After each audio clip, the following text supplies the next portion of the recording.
सुरेशम् विश्वाधारम् गगनसदृशम् मेघवर्णम् शुभाङ्गम् लक्ष्मीकान्तम् कमलनयनम् योगिविद्यानगम्यम् वन्दे विष्णुम् भवभयहरम् सर्वलोकैकनाथम्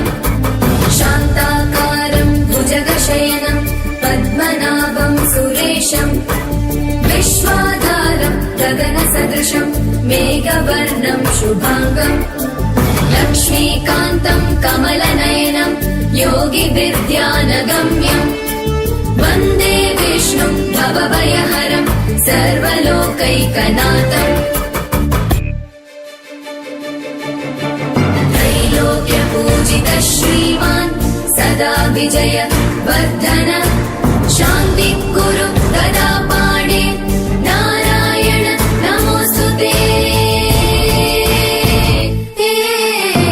त्रैलोक्यपूजितः श्रीमान् सदा विजय वर्धन शान्तिः कुरु गदा पाणे नारायण नमोऽस्तुते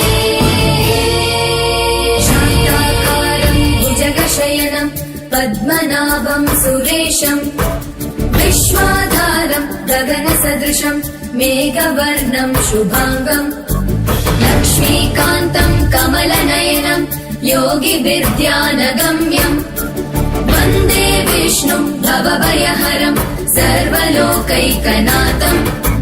शान्ताकारम् भुजगशयनम् पद्मनाभम् सुरेशम् विश्वाधारम् गगनसदृशम् मेघवर्णम् शुभाङ्गम् लक्ष्मीकान्तम् कमलनयनम् योगिविद्यानगम्यम् वन्दे विष्णुम् भवभयहरम् सर्वलोकैकनाथम् त्रैलोक्यपूजितः श्रीमान् सदा विजय वर्धन शान्तिः कुरु गदा पाणे नारायण नमोऽस्तुते त्रैलोक्यपूजितः श्रीमान् सदा विजय वर्धन शान्तिः कुरु गदा पाणे नारायण नमोऽस्तुते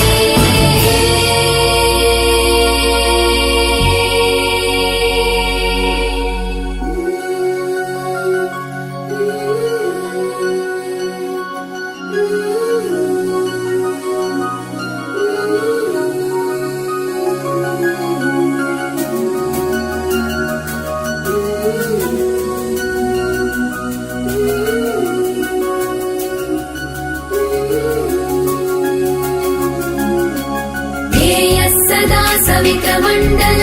मध्ये